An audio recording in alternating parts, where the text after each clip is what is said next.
कक्षा 12वीं भौतिक। मैं आर.एस. प्रसाद सर आज आप लोगों को चुंबकत्व एवं द्रव पढ़ाने जा रहा हूं। इसका पहला भाग प्रस्तुत कर रहा हूं। देखते हैं इस पहले भाग में क्या है। ये सबसे पहले चुंबकत्व एवं द्रव में कुछ चीजें आती हैं, तो पहले हम परिभाषा ले रहे हैं। चुंबकीय पदार्थ क्या होते हैं? चुंबकीय पदार्थ क्या होते हैं? ये है वो चुंबकीय पदार्थ, अर्थात वे पदार्थ होते हैं जो चुंबकीय क्षेत्र में रखे जाने पर क्षेत्र के समांतर होकर क्षीण चुंबकत्व धारण कर लेते हैं तथा किसी शक्तिशाली चुंबक के सिरों के पास लाने पर उसकी ओर आकर्षित होते हैं। ये बहुत कम आकर्षित होते हैं। जब किसी शक्तिशाली चुंबकीय क्षेत्र के पास लाते हैं तो उसके सिरों की ओर जो है ये बहुत मामूली से आकर्षित होते हैं, तो ये चुंबकीय पदार्थ कहलाते हैं। जैसे हमारा मैग्नीज है, ये मैग्नीज हो गया, प्लेटिनम है, एल्युमिनियम है और ऑक्सीजन इत्यादि। ये सारे उदाहरण जो हैं किस में आते हैं? अनुचुंबकीय पदार्थ में आते हैं। अब ये आता है प्रतिचुंबकीय पदार्थ। ये क्या होते हैं? प्रतिचुंबकीय पदार्थ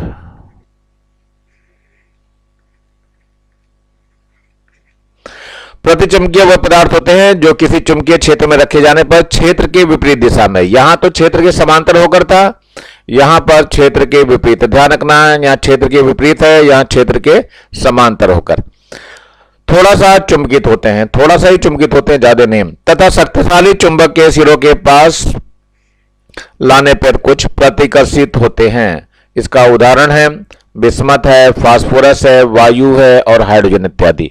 ये सारे प्रतिचुंबकीय पदार्थ होते हैं। बाकी इसकी डिटेल आप लोगों ने केमिस्ट्री में पढ़ी हुई है, उसके अनुसार भी इसकी परिभाषा आप लोग दे सकते हैं।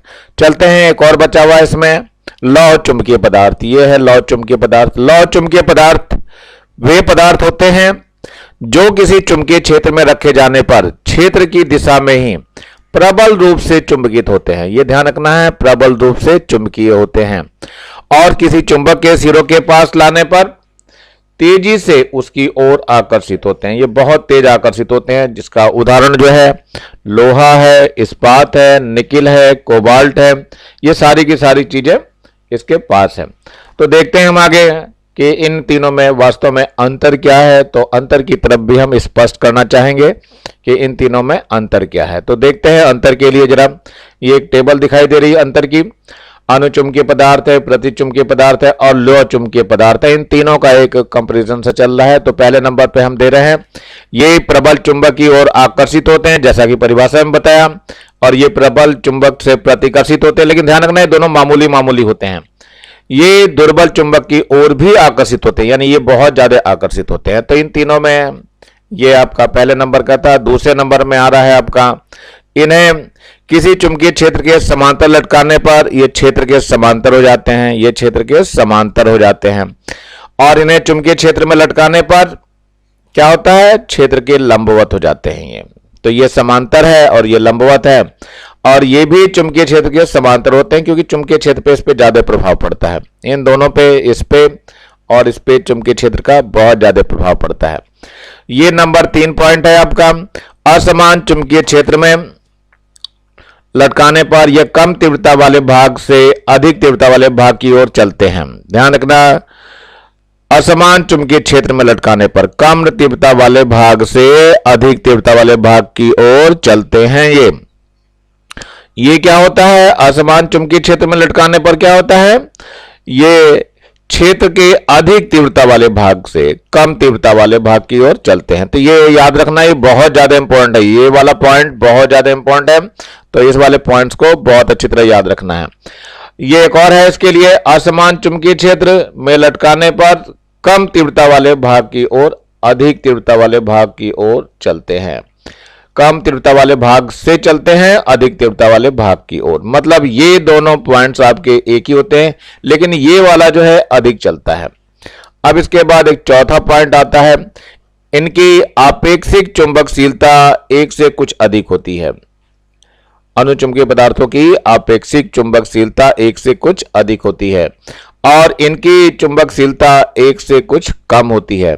इनकी चुंबकशीलता एक से बहुत अधिक होती है, क्योंकि ये तो चुंबक की ही श्रेणी में आने वाले हैं। वैसे चलते हैं, थोड़े से पॉइंट्स इसके और हैं, देख लेते हैं क्या है। पहले पीछे आपने पॉइंट कहां तक, चौथे तक पढ़ा था, अब ये पांचवा पॉइंट आ रहा है आपका।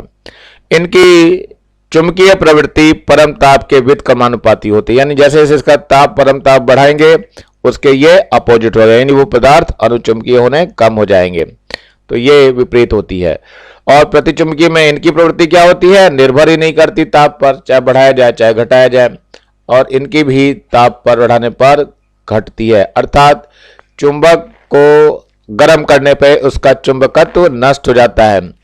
वह ताप जिस पे उसका चुंबकत्व नष्ट होता है क्यूरी ताप कहलाता है। यह भी आप लोगों को याद रखना है, क्यूरी ताप क्या होता है, यह भी बहुत ज्यादा पूछा जाता है आप लोगों से। चलिए देखते हैं, नेक्स्ट नंबर है, छठा है, इनकी चुंबकीय प्रवृत्ति अल्प किंतु धनात्मक होती है। यह ध्यान रखना, चुंबकीय प्रवृत्ति, ये वाले चुंबकीय प्रवृत्ति अल्प होती है लेकिन धनात्मक होती है। इनकी चुंबकीय प्रवृत्ति अल्प किंतु ऋणात्मक होती है, ये धनात्मक होते हैं तो ये वाले ऋणात्मक होते हैं, और जैसा गुण इसके अंदर होता है वैसे इसके अंदर होता है लेकिन अधिक होता है। इनकी चुंबकीय प्रवृत्ति उच्च तथा धनात्मक होती है। ध्यान रखना, इसमें अल्प थी, बहुत कम होती है, लेकिन इसमें बहुत ज्यादा होती है। ये और ये दोनों अनुचुंबकीय और लौह चुंबकीय लगभग मिलते हुए, बस अंतर इतना है कि अनुचुंबकीय में कम गुण होते हैं और लौह चुंबकीय बहुत अधिक पाए जाते हैं गुण। नंबर 7 पॉइंट है, इनसे स्थायी चुंबक नहीं बनाए जा सकते, क्योंकि इसमें स्थायित्व का गुण नहीं होता है। इसमें भी स्थायी चुंबक नहीं बनते हैं, यहां नहीं बना सकते, इसमें भी स्थायी चुंबक नहीं बनाए जा सकते हैं, लेकिन इनके स्थायी चुंबक बनाए जा सकते हैं। एक बार जो चुंबक बन गए वो बहुत दिनों तक चलते हैं चुंबक बन करके, और फिर उसी से अपने मैग्नेट वगैरह बनाते हैं, चुंबक वगैरह बनाते हैं, जो प्रयोगशालाओं में आते हैं। थोड़ा सा हम आगे की ओर बढ़ना शुरू करते हैं। ये है हमारे पास कूलाम का व्युत्क्रम वर्ग का नियम। ये कूलाम का नियम बिल्कुल वैसा ही था जैसे हमने आवेशों में पढ़ा था, बिल्कुल वही है। यहां पर भी ध्रुवों का ये ध्रुव प्राबल्य होता है जो यहां दिखाई दे रहा है, M1 और M2, इन्हीं के बीच जो है सूत्र वगैरह लगाना है, इनके बीच में कितना बल कार्य करता है। जैसे दो चुंबक के सिरों को पास में लाते हैं तो उनके बीच में बल कार्य करना शुरू कर देता है, तो ये कूलाम का व्युत्क्रम वर्ग का नियम कहलाता है। इस नियम के तहत ही हम सारे काम करना चालू करते हैं इसमें। चलो देखते हैं क्या है। इसमें सबसे पहले कहा गया है, किन्हीं दो ध्रुवों के मध्य लगने वाला बल उन ध्रुवों के ध्रुव प्राबल्यों के गुणनफल के अनुक्रमानुपाती और उनके बीच की दूरी के वर्ग के व्युत्क्रमानुपाती होता है। ये कूलम का नियम ही है एक तरह से, लेकिन ये व्युत्क्रम वर्ग का नियम कह के अलग से केवल चुंबक के लिए बना दिया गया है। अब मान लिया है इसमें कि M1 और M2 ध्रुव प्राबल्य के दो ध्रुवों के बीच की दूरी स्मॉल d है, तो इस नियम के अनुसार इनके बीच लगने वाला बल F अब हम बताना शुरू करेंगे। ये आपका चित्र दिखाई दे रहा है, M1 M2 है, इनके बीच की दूरी F है। तो देखते हैं कैसे बनना शुरू होता है। तो F जो है वो समानुपाती किसके हो गया, M1 और M2 और बटे में d² हो जाएगा। अब इसका जो चिन्ह हटाते हैं तो एक नियतांक आता है, वो होता है μ0/4 है यहाँ पे, और M1 M2 अपॉन d², ऐसा कुछ सूत्र आ जाता है। जहां की ध्यान है आपको, μ0/4 क्या था, ये था 10⁻⁻7 के बराबर, या μ0 4 इंटू 10⁻⁻7 हो जाएगा। ये जो है निर्वात की चुंबकशीलता है। μ0 क्या है, निर्वात की चुंबकशीलता है।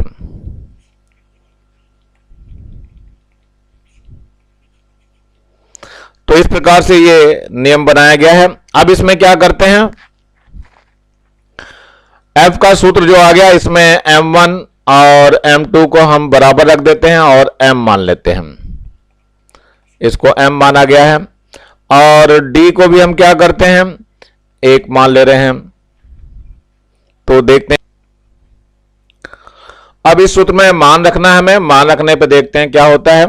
तो ये जो सूत्र है इसमें मान रखना चालू कर रहे हैं, तो F बराबर हो जाएगा कितना, μ0/4 इंटू ये 1 मीटर है, ध्यान रखना, और M इंटू M हो जाएगा, और बटे में ये M का मान रखना चाह रहे थे हम लोग, तो M का मान पहले हटा दीजिए, इसकी जगह क्या रखना है, 1 रख देना है।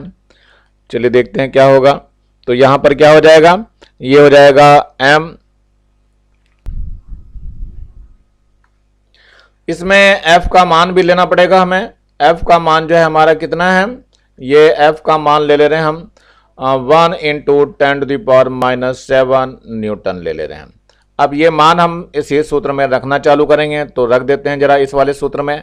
सूत्र जो था फिर से लिख के दिखा दे रहा हूँ। एफ बराबर कितना है, μ0/4 है और साथ में m1 इंटू m2 है अपॉन डी का स्क्वायर है।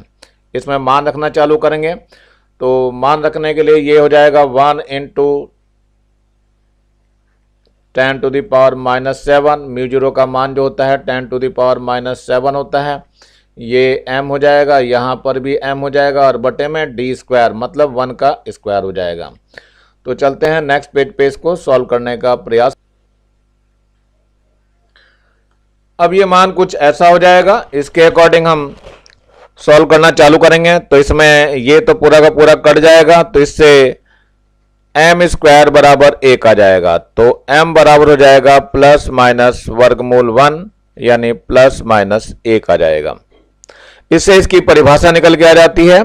इसमें क्या आती है, अतः एकांक ध्रुव, एकांक ध्रुव वह ध्रुव है जो निर्वात, या ये ध्यान रखना एकांक ध्रुव की बात कर रहे हैं, वह ध्रुव है जो वायु या निर्वात में 1 मीटर की दूरी पर स्थित समरूप ध्रुव यानी आइडेंटिकल पोल है को 10⁻⁻7 न्यूटन के बल से प्रतिकर्षित करता है। यानी दोनों मान बराबर हैं तो ये प्रतिकर्षण बल कार्य करेगा। और इसी को हम क्या बोलते हैं, ध्रुव प्राबल्य बोलते हैं। m इसका मान 1 हो गया। ऐसा ही पद्धति में ध्रुव प्रबल का मात्रक, मात्रक बहुत ज्यादा याद रखना है, एम्पियर मीटर होता है, am से शो करते हैं। या एक दूसरा मात्रक भी है, वो न्यूटन प्रति टेस्ला है। तो ये न्यूटन प्रति टेस्ला या फिर आपको एम्पियर मीटर, ये दोनों ही मात्रक याद रखने पड़ेंगे। ध्यान रखना अच्छी तरह से। ध्रुव प्राबल्य का मात्रक, ध्रुव प्राबल्य का मात्रक कितना होता है, ये जो होता है आपका एम्पियर मीटर होता है, एम्पियर मीटर। या दूसरा मात्रक भी है न्यूटन प्रति टेस्ला स्क्वायर, टेस्ला, ये है दूसरा मात्रक। तो ये दोनों मात्रक आपको याद रखने पड़ेंगे, जरूरत पड़ती रहती है इनकी। अब आगे थोड़ा सा और बढ़ना चालू करते हैं हम हमारे आर्टिकल की तरफ, इन्हीं सबको लेकर के इसमें चलते हैं। एक ये दिखाई दे रहा है आपको, माना NS एक दंड चुंबक है। यह है एक दंड चुंबक के सापेक्ष अक्षीय स्थिति में चुंबकीय क्षेत्र की तीव्रता। ध्यान रखना, आप अक्षीय स्थिति की बात कर रहे हैं, तो ये जैसे आप लोगों ने द्विध्रुव पढ़ा था, बिल्कुल वही वाला ये लेसन है। और ये चुंबकीय क्षेत्र की तीव्रता ज्ञात करनी है, तो दो तरह से है, एक अक्षीय स्थिति होगी और एक निरक्षीय स्थिति होगी। तो अक्षीय स्थिति में आप लोग जो है इसको दिखाना चाह रहे हैं कैसे है ये, और कैसे हम इसको चुंबकीय क्षेत्र को हम निकालेंगे। तो सबसे पहले इसमें एक चुंबकीय आघूर्ण M आता है, कैपिटल M। जैसे वहां P निकालते थे Q इंटू 2L से, यहां पर M निकालेंगे M इंटू 2L से, तो ये हो जाएगा 2mL। तो इसकी कहीं जरूरत पड़ेगी तो हम मान को रख लिया करेंगे, इसको ध्यान रखना है। तो चलते हैं, ये चुंबकीय आघूर्ण के नाम से जानते हैं इसको। तो ये मान लिया हमने एक NS चुंबक, दंड चुंबक रखा हुआ है, इसकी जो लंबाई है वो 2L है, तो ये लंबाइयां L में बढ़ जाती हैं, तो ये लंबाई L इधर हो जाएगी और एक लंबाई L इधर हो जाएगी। इसके मध्य से बिंदु D दूरी है, बिंदु P है, ये मध्य से इसके O से D दूरी पे बिंदु P है, जिस पर हमें चुंबकीय क्षेत्र की तीव्रता ज्ञात करनी है। तो देखो कैसे ज्ञात करते हैं, ये अब आपको इस वाले आर्टिकल में दिखाई देगा। तो देखते हैं हम जरा किस तरीके से करेंगे। तो सबसे पहले हम N के कारण इस बिंदु P पे निकालेंगे चुंबकीय क्षेत्र कैसे निकलता है। तो पहले उत्तरी ध्रुव, उत्तरी ध्रुव N के कारण बिंदु P पर चुंबकीय क्षेत्र।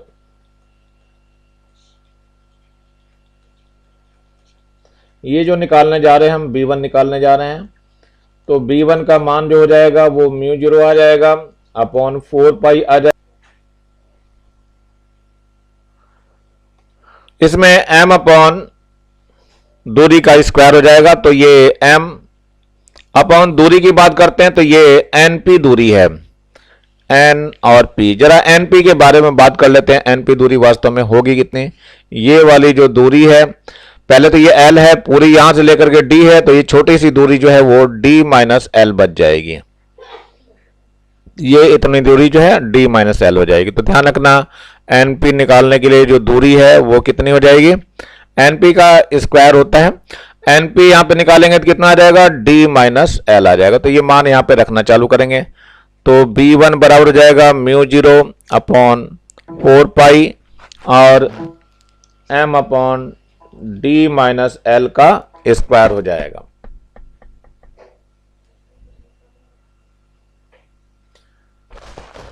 अब ये हो गया आपका। अब इसमें क्या करना है, दिशा भी बतानी बहुत जरूरी है। तो ये P से ध्यान से देखो N की ओर होती है, तो P से N की ओर, ये P से लेकर के N की ओर हो जाएगा। तो देखते हैं क्या होगा अब आगे। अब निकालना है हमें दक्षिणी ध्रुव के कारण बिंदु P पे चुंबकीय क्षेत्र। अब यहां पर लिखना है दक्षिणी ध्रुव के कारण,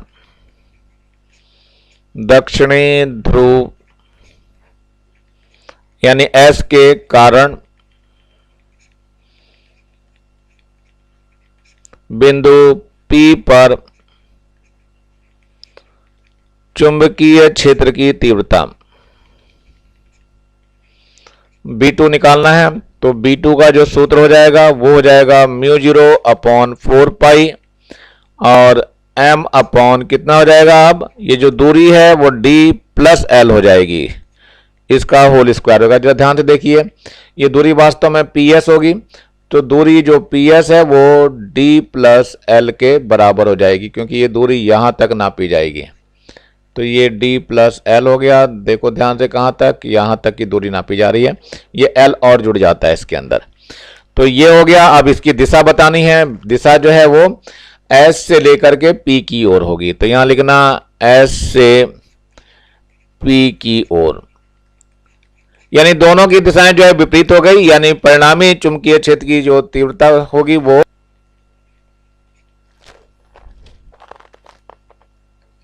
चलिए देखते हैं परिणामी चुंबकीय क्षेत्र की तीव्रता। परिणामी चुंबकीय क्षेत्र की तीव्रता कहां पर निकाल रहे हैं, बिंदु P पर। तो ये B ले रहे हैं, दोनों की दिशा विपरीत हो गई, तो ये हो जाएगा B1 माइनस B2। B1 का मान जो है देखो ध्यान से रखना चाह रहे हैं हम, तो म्यू 0 अपॉन 4 पाई है और B, ये ऊपर M आएगा, B नहीं आएगा, तो पहले इसको ठीक कर लेते हैं। ये B की जगह स्मॉल m है लिखा हुआ, तो ये m हो गया और यहाँ पर भी m होगा, तो यहाँ आ जाएगा स्मॉल m और बटे में d माइनस एल का होल स्क्वायर और माइनस म्यू 0 अपॉन 4 पाई हो जाएगा और यहाँ हो जाएगा m upon d plus L का होल स्क्वायर। चलिए इसमें से कुछ कॉमन ले लीजिए, तो म्यू 0 अपॉन 4 पाई कॉमन आ जाएगा और साथ में m भी कॉमन आएगा, तो m को भी बाहर ले लीजिए। क्या बच जाएगा, ये 1 अपॉन डी माइनस एल का स्क्वायर बच जाएगा minus 1 upon D plus L का होल स्क्वायर बच जाएगा। अब इसका लघुत्तम लेंगे तो ये आ गया आपका म्यू 0 m अपॉन 4 पाई, इसका लघुत्तम ले लीजिए, कितना आ जाएगा, d माइनस एल का होल स्क्वायर हो जाएगा और d प्लस एल का भी होल स्क्वायर हो जाएगा। तो यहाँ d प्लस एल का होल स्क्वायर आ जाएगा माइनस d माइनस एल का होल स्क्वायर आ जाएगा। अब इनको हमें हल करना है, तो हल करने के लिए क्या होगा, तो सबसे पहले म्यू 0 अपॉन ये पहले लिख लेते हैं 4 पाई और ज़रा ध्यान से देखिए तो पूरे पे नीचे होल स्क्वायर बनेगा, ये तो हो जाएगा d माइनस एल और दूसरा d प्लस एल होगा और इस पूरे पे होल स्क्वायर आएगा। ये ए प्लस बी और ए स्क्वायर माइनस बी स्क्वायर का फॉर्मूला बन जाएगा, ए प्लस बी और ए माइनस बी। तो लिख लेते हैं जरा इसको, D plus L plus D minus L, और दूसरे में क्या हो जाएगा, D plus L minus D plus L हो जाएगा। तो यहाँ डी से डी कट जाएगा, यहाँ एल से एल कट जाएगा, तो यहाँ 2d हो गया, यहाँ पे 2l हो जाएगा। तो देखते हैं b बराबर क्या निकल के आता है। b बराबर आ जाएगा म्यू 0 m अपॉन 4 पाई, और जो बचा है ऊपर एक तो 2l बच जाएगा और एक 2d बच जाएगा। तो 2d इंटू 2l है, और बटे में कितना हो गया, ये भी a प्लस बी और a माइनस बी है, तो इसकी जगह क्या हो जाएगा, ये हो जाएगा D square minus L square. अब इसको थोड़ा सा और सही कर लीजिए, इसका पूरे का होल स्क्वायर भी चल रहा था यहाँ पे। तो इसमें देखिए वास्तव में क्या हो गया कि एल का मान बहुत छोटा है, तो ये लिख सकते हैं D square is much greater than from L square, so L square is living. मतलब एल स्क्वायर को छोड़ देने पर, ये डी स्क्वायर का मान बहुत बड़ा है एल स्क्वायर की तुलना में, तो एल स्क्वायर को हम छोड़ देंगे, या इसका उल्टा बोल सकते हैं एल स्क्वायर का मान डी स्क्वायर की तुलना में बहुत छोटा है, इसलिए इसको हम छोड़ सकते हैं। चलिए देखते हैं छोड़ने के बाद क्या होता है। ये b बराबर हो जाएगा म्यू 0 अपॉन 4 पाई, ऊपर जो है 2d है और साथ में 2 ये इंटू है, 2 कितना हो गया m और l, और बटे में क्या बच गया, ये d की घात 4 बच जाएगा। देखो ध्यान से, तो एक d यहां कट जाएगा, यहां पे पावर 3 बच जाएगी, इसमें एक और 3 ध्यान रखना, चुंबकीय आघूर्ण, चुंबकीय आघूर्ण जो होता है वो m होता है और ये 2ml के बराबर होता है। तो मान रख दीजिए, तो b बराबर हो जाएगा म्यू 0 अपॉन 4 पाई, और यहाँ 2 आ जाएगा, एक d कट जाएगा तो 2m हो जाएगा, और बटे में केवल d क्यूब आ जाएगा। तो ये सूत्र है, इस सूत्र को आप लोगों को अच्छी तरह से याद रखना है, ये अक्षीय वाले केस में आता है। आपने पीछे जो चुंबकीय क्षेत्र द्विध्रुव के कारण पढ़ा था, ये लेसन बिल्कुल उसी का डुप्लीकेट है, बस द्विध्रुव के कारण जो है वो उसकी जगह हट करके केवल दंड चुंबक आ जाएगा, दंड चुंबक के कारण हम लोग निकाला करेंगे इसमें। तो मेरे ख्याल से ये जो है सूत्र आपको समझ में आ गया होगा। यहाँ पे म्यू 0 अपॉन 4 पाई का मान आपको दिख जाएगा, कितना है, ये 10⁻⁻7 होता है। पीछे थोड़ा सा एक चीज बताना भूल गया था, इसको फिर से मैं लेके चलता हूं। यहाँ पर म्यू 0 का जो मान है वो बताया गया है, क्या बोलते हैं, म्यू 0 निर्वात की निरपेक्ष चुंबकशीलता या निरपेक्ष पारगम्यता होती है, इसको बोलते हैं एब्सोल्यूट परमेबिलिटी। और इसका मान जो बताया था बता ही दिया मैंने, म्यू 0 बराबर होता है 4 पाई इंटू 10⁻⁻7 हेनरी प्रति मीटर या न्यूटन प्रति एम्पियर मीटर स्क्वायर होता है। ये मान और ये मात्रक बहुत अच्छी तरह याद रखना, 1 नंबर का क्वेश्चन यहां से बनता है।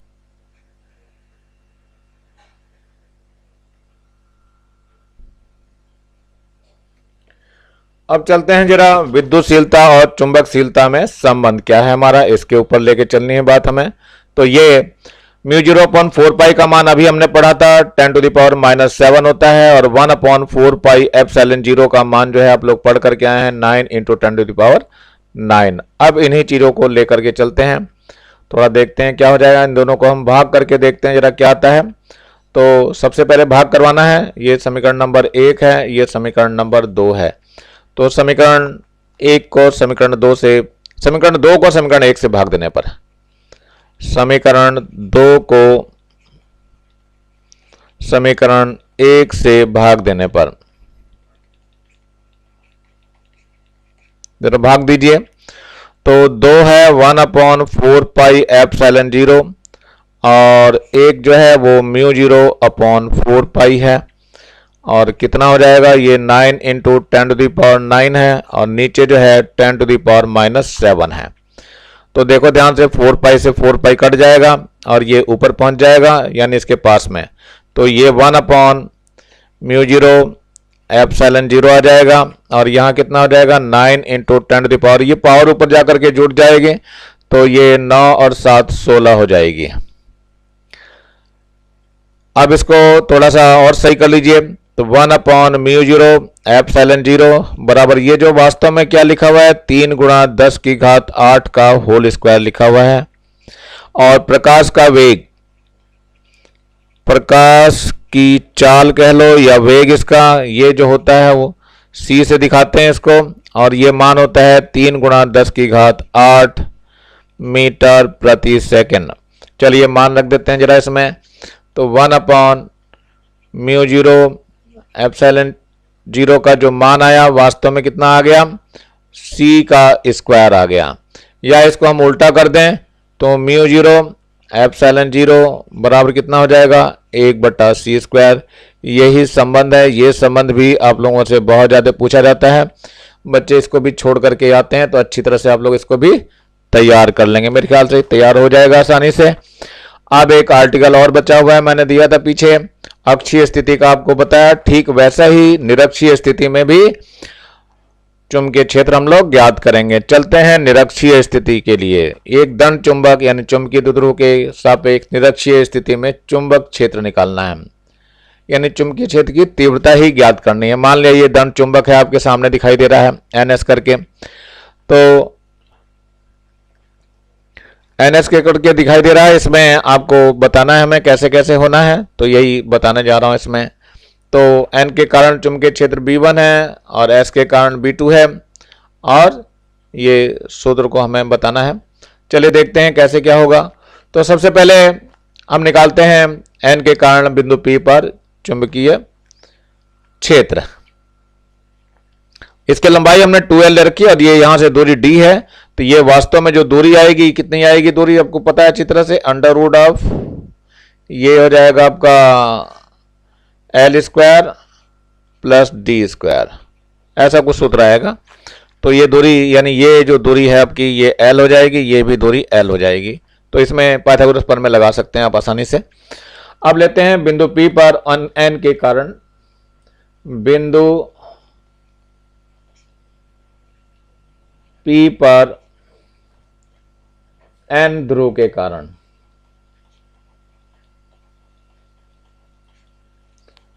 चुंबकीय क्षेत्र, ये B1 है, तो B1 बराबर हो जाएगा कितना, μ0/4π, और साथ में इसका चुंबकीय द्विध्रुव प्रबल वो m दिया हुआ है, देखो यहाँ पे, तो m हो जाएगा, m बटे ये दूरी हो जाएगी इसकी स्क्वायर, Pn का स्क्वायर, Pn का स्क्वायर, और किधर दूरी होगी, Np की ओर, Np की ओर, ये दिशा हो जाएगी। ऐसे ही बिंदु P पर ही इस S के कारण लेते हैं, बिंदु P पर S ध्रुव के कारण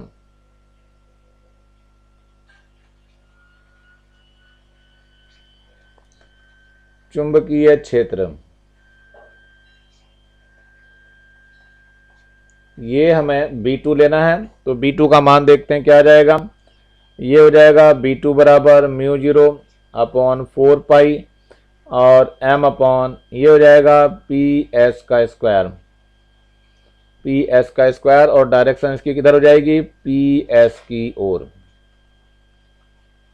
ये डायरेक्शन हो जाएगी। परंतु होता क्या है इसमें, ध्यान देना आप लोग कि Pn और बराबर PS होगा, और इसकी जो दूरी है वास्तव में √ किसके बराबर है, R² प्लस D², ये मैंने अभी बताई थी थोड़ी देर पहले। इसका मतलब क्या हो गया, इसलिए B1 और B2 के मान जो है बराबर होंगे, लेकिन आंकिक रूप से होंगे, दिशाएं इसकी अलग अलग हैं। अब जो है बात करते हैं ये B1 और B2 की बात करते हैं। तो B1 की दिशा इधर है, तो ये 2 थीटा कोण बनता है, तो ये ऊपर का कोण थीटा ले लेंगे, तो नीचे का भी कोण थीटा हो जाएगा।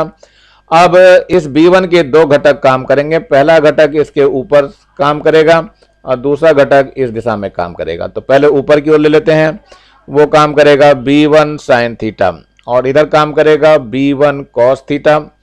ऐसे ही B2 के भी 2 घटक काम करेंगे, एक काम करेगा यहाँ B2 cos थीटा और एक इधर काम करेगा B2 sin थीटा। अब परिमाण में b2 साइन थीटा और b1 साइन थीटा आपस में बराबर होंगे तो एक दूसरे को निरस्त कर देंगे। यहां पर लिखना पड़ेगा b1 के दो घटक काम करेंगे,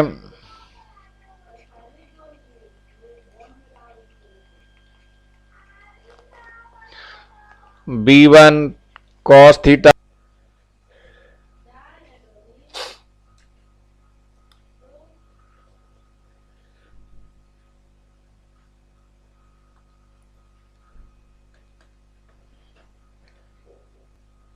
समांतर वाला हो गया घटक। इसमें अब आता है दूसरा घटक जो है, दूसरा घटक b1 sine theta N S के लंबवत ऊपर की ओर।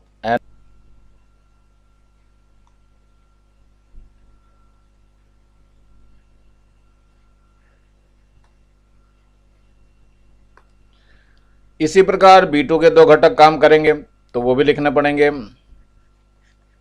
इसी प्रकार b2 के दो घटक कार्य करेंगे,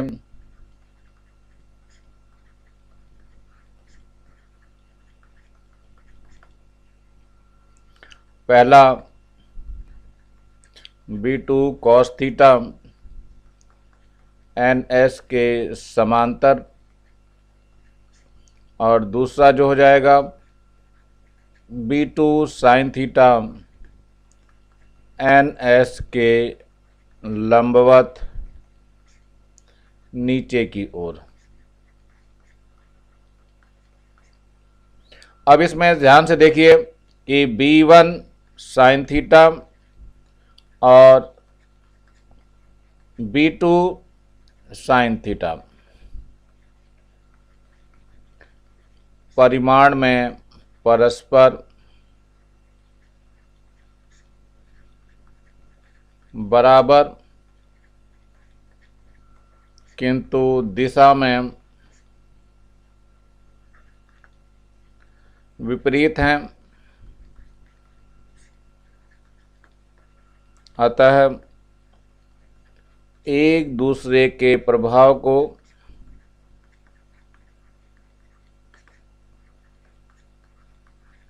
निरस्त कर देंगे।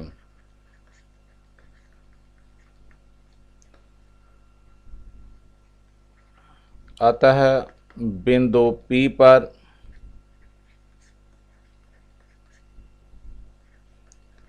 परिणामी चुंबकीय क्षेत्र की तीव्रता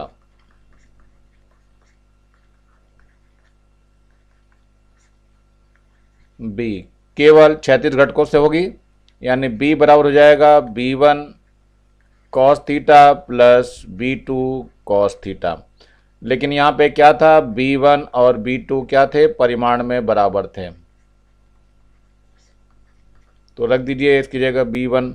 तो b बराबर हो जाएगा b1 cos theta plus b2 की जगह क्या आ जाएगा, b1 हो जाएगा और cos थीटा। तो कुल मिलाकर के आ गया 2b1 cos थीटा, b का मान आ गया।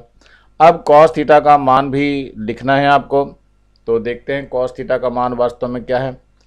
इसलिए cos थीटा का मान हमें निकालना है। देखते हैं चित्र में cos थीटा का मान क्या दिया हुआ है। ये है चित्र हमारा, ये कोण थीटा है हमारे पास बना हुआ दिख रहा होगा आपको, यहाँ पर भी थीटा है। अब cos थीटा लेंगे तो आधार बटे कर्ण, तो आधार तो L है, कर्ण ये आपका दिया हुआ है, यानी ON बटे NP। तो लिख लेते हैं ON बटे NP। ON बटे NP, ON का मान कितना है हमारे पास, L है, और NP का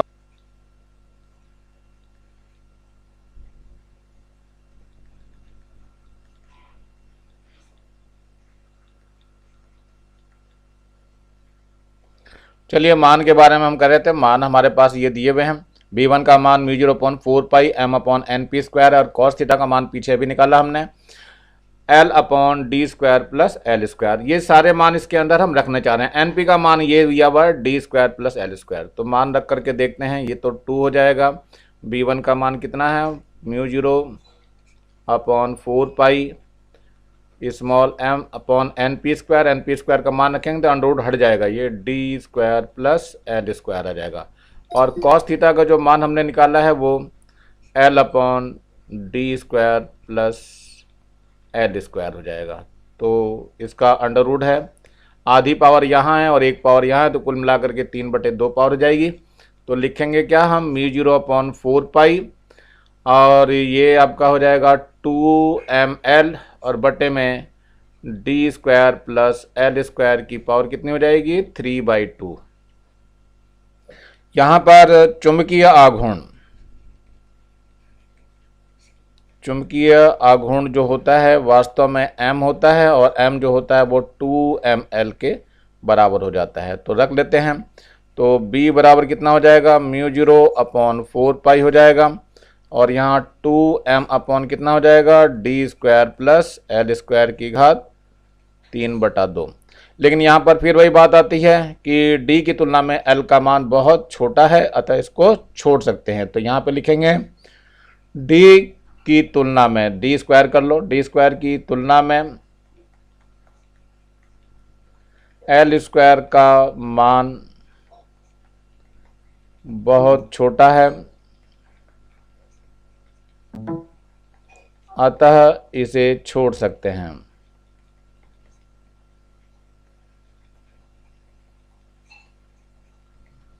चलिए छोड़ने के बाद देखते हैं क्या बच जाता है। b बराबर बच गया म्यू 0 अपॉन 4 पाई, इधर हो गया 2m,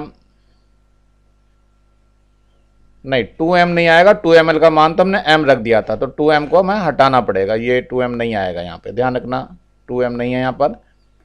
तो ये आ जाएगा आपका m अपॉन कितना हो जाएगा, ये हो जाएगा डी स्क्वायर। अब तो बचेगा, इसका क्यूब बच गया है 3/2, यानी डी स्क्वायर और इसकी पावर 3/2 है, 2 से 2 कट जाएगी, तो b बराबर हो जाएगा म्यू 0 अपॉन 4 पाई और m अपॉन डी क्यूब।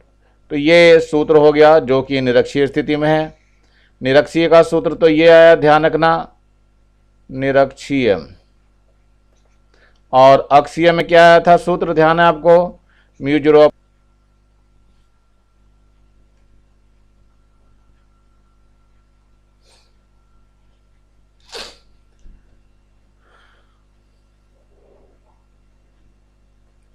ये चुंबकीय क्षेत्र का आर्टिकल आप लोगों का समाप्त हो रहा। अक्षीय स्थिति और निरक्षीय स्थिति दोनों हो गई है।